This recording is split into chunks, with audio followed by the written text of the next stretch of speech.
So we already knew that the Trump Organization was criminally indicted in the state of New York, and that the Trump Organization's chief financial officer, Alan Weisselberg, was criminally indicted in the state of New York.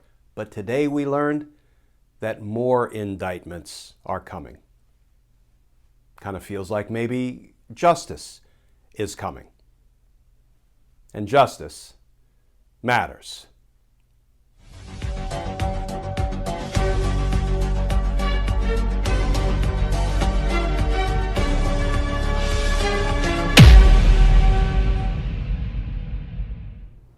Hey all, Glenn Kirshner here. So we just learned that more indictments are coming in the New York State prosecution of the Trump Organization and its chief financial officer, Alan Weisselberg. Here's the headline today in the Washington Post. Lawyer for Trump Organization CFO, Alan Weisselberg, says more indictments are expected in 15-year tax fraud case. So, of course, the big ticket question is against whom? Who else might be indicted? Well, here is some of the reporting today by CNN. Alan Weisselberg, the former Trump Organization CFO, who has been charged by Manhattan prosecutors for an alleged tax evasion scheme, is expecting that more indictments will be filed in the case after tax documents were found in an alleged co-conspirator's basement, Weisselberg's lawyers said in court.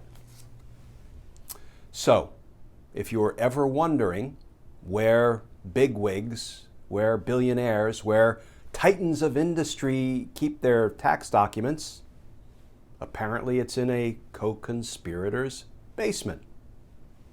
Who knew? The reporting continues.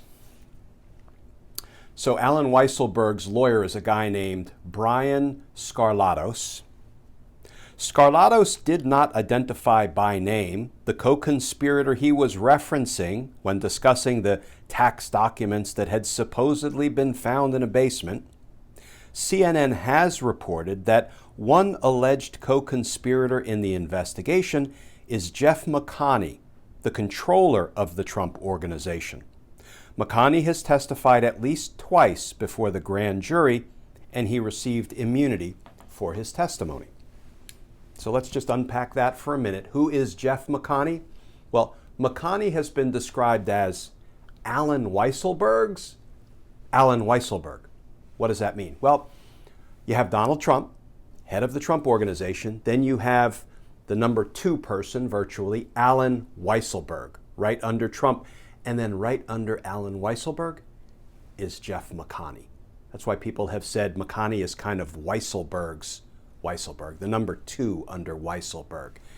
And Makani has given it up in the grand jury and has been named, albeit as an unindicted co-conspirator, in the indictment that was handed down. Now, this might be my favorite part of today's reporting about the status hearing that was held in New York in the Trump Organization and Weisselberg case. The attorneys were complaining to the judge, we have millions and millions of documents we have to review. We're inundated and we're burdened, and you have to set the trial way off in the future because we have so many documents to review. The judge was a little skeptical of that claim. Quote, this is what the judge said, "Many of the documents came from the defendants themselves, and their claims of needing to go through millions of documents was a little misleading, as they are familiar with most of the documents." That's what the judge said. The judge did set a status hearing many months down the road, and he has not yet set a trial date. What does all of this mean? Well, first, unfortunately, we just have to stand by to see what the next round of indictments look like, right? Might there be more Weisselbergs indicted in the next round of indictments? Because after all, Jack Weisselberg, Alan's son, was part of a financial firm that loaned money to the Trump organization. Barry Weisselberg, another one of Alan Weisselberg's sons, managed Donald Trump's ice skating rinks. You can't make this stuff up, friends. So one question is, now that Alan Weisselberg has been indicted and we have more indictments coming, might Alan just be the tip of the Weisselbergs? I'm sorry, friends. Another question is, what about Matt Calamari? So this is the bouncer, bodyguard turned chief operating officer for the Trump organization. There has been some suggestion that perhaps Calamari Sr. will be indicted. I think perhaps the most important question is, will anybody in the next round of indictments bear the last name of Trump? And friends, when you look at this indictment against the Trump organization and Alan Weisselberg and realize that it involves a 15-year criminal scheme to defraud in the first degree by the Trump organization and by Alan Weisselberg. 15 years the organization was virtually being run as a corrupt enterprise, a corrupt business. Is there anybody who thinks Donald Trump, the head of the Trump organization, didn't know of this 15-year-long criminal scheme to defraud in the first degree? That Donald Trump didn't benefit from it? That Donald Trump didn't orchestrate it, didn't control it?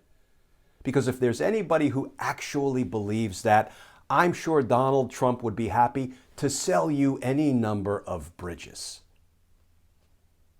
So will the next round of indictments have a Trump named? Justice better come for Donald Trump and company. Because justice matters. As always, friends, thank you for tuning in to these Daily Justice Matters videos. You can also get them in podcast form, audio only. Just go wherever you get your podcasts. And of course, if you would like to more formally support our all-volunteer efforts here, a video a day, feel free to go over to patreon.com. You can sign up to become a patron. And if you do, I'll send you some Team Justice stickers and a personal handwritten note of thanks. And as always, friends, please stay safe, please stay tuned, and I look forward to talking with you all again tomorrow.